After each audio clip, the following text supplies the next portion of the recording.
Hello students, I am Mr. Rajesh Raghunath Chavule, working as a lecturer in Mechanical Engineering Department, Government Polytechnic, Kolhapur. Today we are going to see a chapter Elements of Production Drawing from the subject Machine Drawing. So what is the course outcome? After this presentation or after this chapter, the students are able to select suitable fit and provide tolerance for machine component. So introduction. What is production drawing? Production drawing is nothing but drawing which gives complete information of the final product. Okay, complete information means what are the dimensions of that product, what are the limits or tolerances given on that product. Okay, means limit or tolerance means what will be its maximum length or what will be its minimum length. Okay, this information given. Then next, if welding required, then where welding required, what type of welding required is given. Then next, if surface finish is required, okay, some part we want as cast, okay, means rough, or some parts we want highly finished part, okay, which may be made by honing operation or rimming operation. Okay, inside the cylinder piston arrangement, inside the cylinder we want lap finish. So with the lap finish we get mirror like finish there. So everything is given on that sheet. Okay, and that sheet is called as production drawing.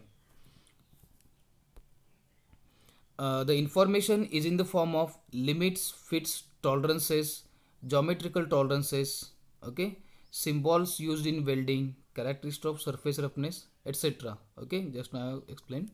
This information is helpful for supervisor.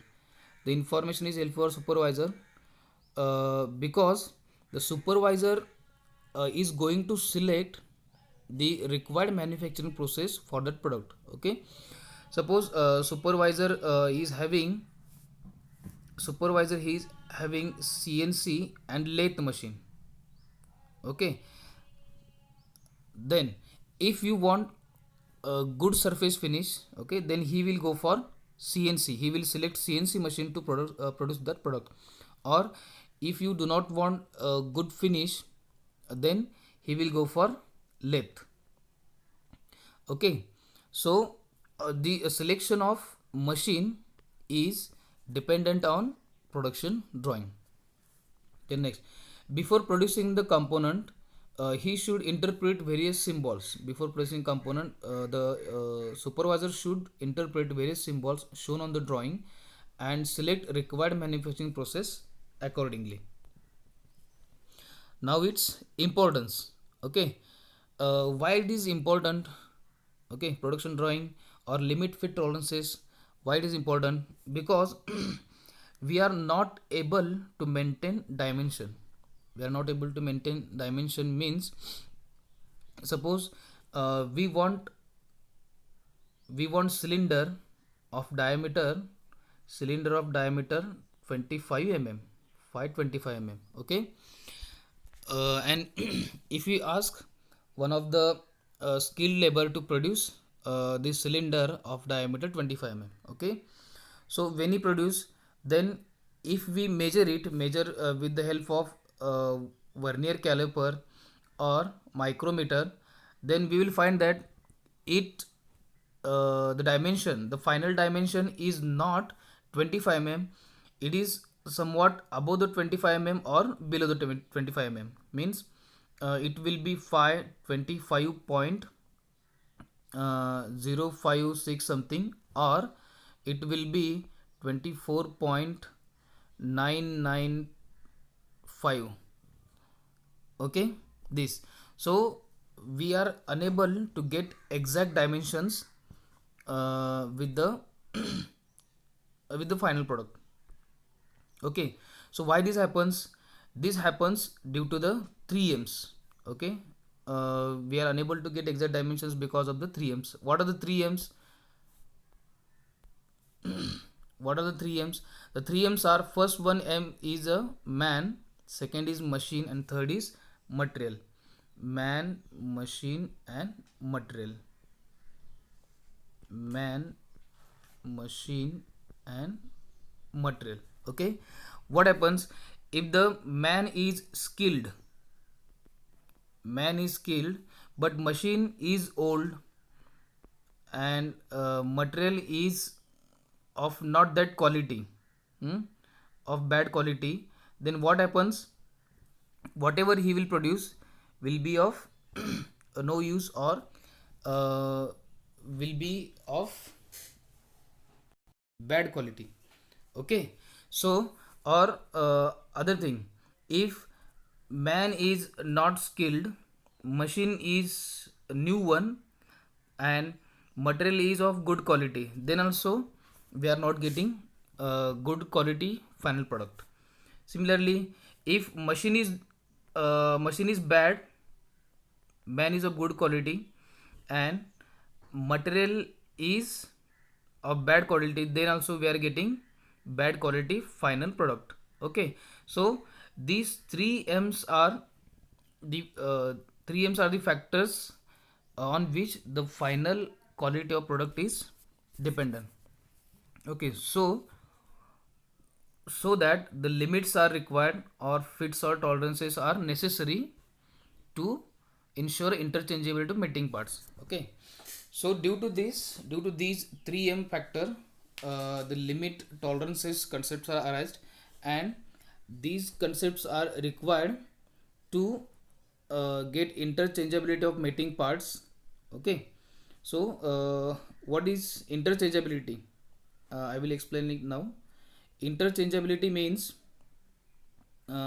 see, in old days, months required to manufacture a single car. Okay, 1 month required for manufacturing a single car. Why this happens?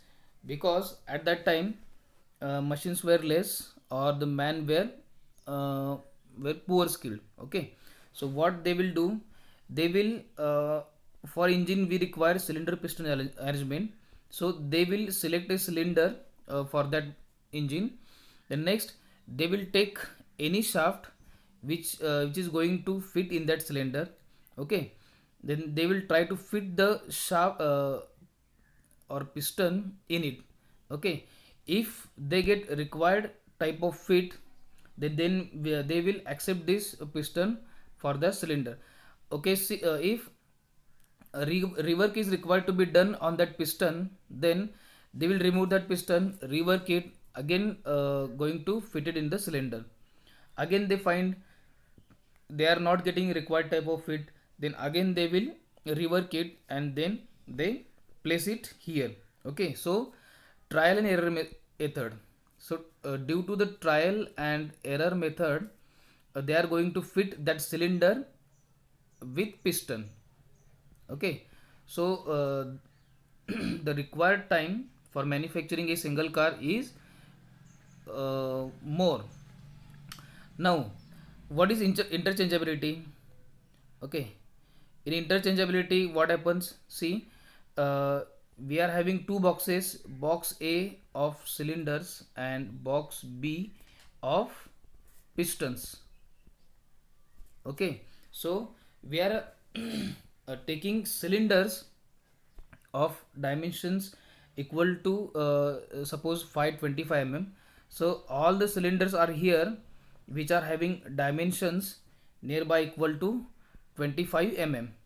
Then we are having pistons here, number of pistons here which are having dimensions within the limits and near the 25 mm, within the limits and near the 25 mm. Then we will take any one cylinder from here and any one piston from here, so you will get required type of fit or tolerance. Okay, so this is the advantage of interchangeability, that we can produce shaft cylinders within one limit and shafts within another limit, and select any one cylinder from the cylinder box, and select any one piston from this piston box and make a fit. So due to this, the time for rework reduces, and as the time for reverse reduces, production time increases, reduces. As the production reduces, production time reduces, profit increases. Okay. The next, lack of tolerance leads to improper fits and higher cost. Okay.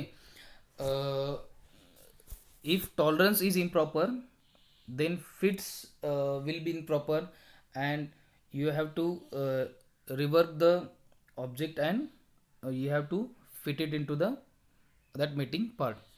Now see, from this point you will get the importance of tolerance. Okay, cost versus tolerance graph. So see, this is the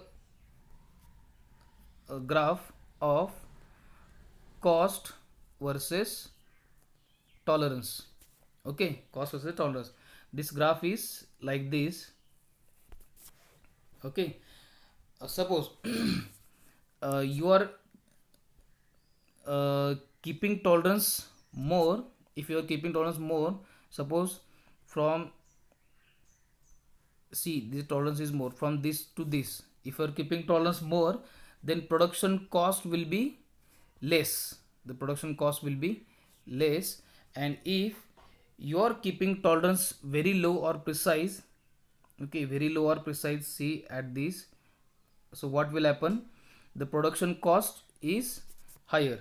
Means, see, in piston cylinder arrangement, that is in engine we are having cylinder, and within cylinder we are having piston. So the tolerance for that piston, if it is very less, if so tolerance for the piston, if it is very less, then efficiency is higher. Efficiency is higher, hence you will get higher output. So but at that time, for that higher output, you have a cost required is more. See, the tolerance is less. Due to the less tolerance, you will get higher efficiency, but to produce that less tolerance, your cost of production will go high.